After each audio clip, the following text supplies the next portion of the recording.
வணக்கம். ரீசெண்டாக நியூஸில் ஒரு பெரிய நம்பர் வந்திருக்கு. அது என்னன்னு பார்த்தீங்கன்னா, தமிழ்நாடுக்கு வந்து கிட்டத்தட்ட 11 லட்சம் கோடி கிரெடிட் அலோகேஷன். இந்த ஹெட்லைன் பார்த்த உடனே நிறைய பேர் சோஷியல் மீடியாவில் அப்பவே சொன்னோம் இல்லையா, இதுதான் இவ்வளோ கடன் இருக்குது அப்படின்னு. கொஞ்சம் வெயிட் பண்ணுங்க, இது வந்து கன்ஃபியூஸ் பண்ணிக்க வேண்டாம். இது வந்து கவர்மெண்ட் வந்து வாங்குற கடன் கிடையாது, இது வந்து ஆனுவல் கிரெடிட் பிளான். ஸோ சிம்பிளாக சொல்ல போனால், கவர்மெண்ட் இது பாரோ பண்ணுற காசு கிடையாது. பேங்க்ஸ் இருக்கு இல்லையா, இதெல்லாம் வந்து தமிழ்நாடு மக்களுக்கு பிஸ்னஸ் ஸ்டார்ட் பண்ணுறதுக்கு, ஹவுசிங்கு, எஜுகேஷனுக்கு, அதுக்கு லெண்டிங் லோன் பிளான் பண்ணுற காசு இது. அதாவது இப்போ வந்து ஒரு விவசாயி வந்து லோன் எடுக்கணும், இல்லை ஸ்மால் பிஸ்னஸ் லோன் எடுக்கணும், இல்லை ஃபேக்ட்ரி லோன் எடுக்கணும், எஜுகேஷனுக்கு லோன் எடுக்கணும், ஹவுசிங் லோன் எடுக்கணும், இது மாதிரி லெண்டிங் டார்கெட் இருக்கு இல்லையா, அதுதான் இது வந்து இந்த 11 லட்சம் கோடி.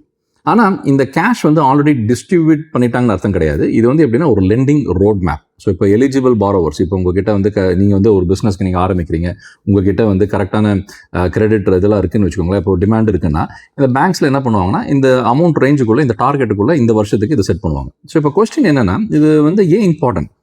ஏன்னா கிரெடிட் இருக்கு இல்லையா, அது வந்து எக்கானமியோட பிளட் ஃப்ளோ மாதிரி. ஓகே, இப்போ ஒரு விவசாயி வந்து டிராக்டர் வாங்கணும்னா கிரெடிட் வேணும். ஒரு காலேஜ் படிக்கிறப்போ போகிற ஸ்டூடெண்ட்டுக்கு காலேஜ் போகணும் இல்லையா, அதுக்கு ஒரு எஜுகேஷன் லோன் வேணும். ஸோ இப்போ சின்ன பிஸ்னஸ் டீ ஸ்டால் ஓப்பன் பண்ணுறீங்க, இல்லை ரெஸ்டாரண்ட் ஓப்பன் பண்ணுறீங்கன்னா அதுக்கு பேங்க் லோன் வேணும். ஒரு ஃபேமிலி ஃபஸ்ட்டு டைம் வீடு வாங்குறாங்கன்னா அவங்களுக்கு ஹவுசிங் லோன் வேணும்.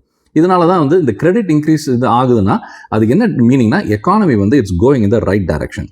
சரி, இது எப்படி டிசைட் பண்ணுவாங்க? ஸோ என்ன பண்ணுவாங்கன்னா, எவ்ரி இயர் NABARD அப்படின்னு ஒரு கமிட்டி வந்து இதை வந்து அசஸ் பண்ணுவாங்க. என்ன பண்ணுவாங்கன்னா, அக்ரிகல்ச்சருக்கு எவ்வளோ லோன் டிமாண்ட் இருக்குது, சின்ன சின்ன பிஸ்னஸ்க்கு எவ்வளோ தேவை, ஹவுசிங்க்கு எவ்வளோ தேவை, இது எல்லாம் வந்து இந்த ஸ்டேட் லெவல் பேங்கர்ஸ் கமிட்டி மீட்டிங்கில் டிஸ்கஸ் பண்ணுவாங்க. அப்புறம் தான் வந்து இந்த ஆனுவல் கிரெடிட் பிளான் வந்து ஃபைனலைஸ் பண்ணுவாங்க, எத்தனை டார்கெட் வந்து இந்த தமிழ்நாடு கொடுக்கலாம் அப்படின்னு. ஸோ இந்த வருஷம் வந்து 11 லட்சம் கோடி. ஸோ இது வந்து பல வருஷத்துக்கு முன்னாடி பார்த்தீங்கன்னா, கிட்டத்தட்ட வந்து ஸ்டார்டிங் வந்து ஒரு 5 லட்சம் கோடியில் இருந்தது, அப்புறம் 9 லட்சம் கோடி இருந்தது. ஸோ ஃபஸ்ட் டைம் வந்து இப்போ 11 லட்சம் கோடி வந்திருக்குன்னா, it's actually we are progressing the right direction. அதாவது பேங்க்ஸ் வந்து தமிழ்நாடு எக்கானமியை வந்து ரொம்ப ஸ்ட்ராங்காக பார்க்குறாங்க. இதனால் வந்து நல்ல ஃபியூச்சரில் க்ரோத் இருக்குன்னு அர்த்தம்.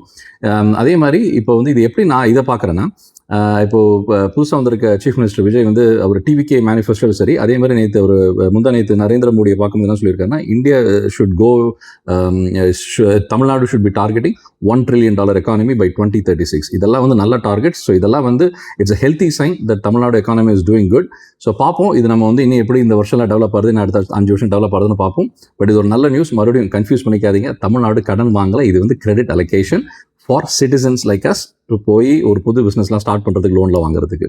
வாங்க பேசலாம், நான் ஷாம் பேசுகிறேன். இது மாதிரி கொஞ்சம் காம்ப்ளிகேட்டட் டாபிக் ஒரு சிம்பிளாக நான் பிரேக் டவுன் பண்ணி சொல்லிட்டு வந்துட்டு இருக்கேன். எல்லாரும் புரியறதுக்கு மாதிரி லைக், கமெண்ட் அண்ட் சப்ஸ்கிரைப். உங்களோட லைக் மைண்டட் ஃப்ரெண்ட்ஸுக்கு ஷேர் பண்ணுங்கள். தேங்க்யூ.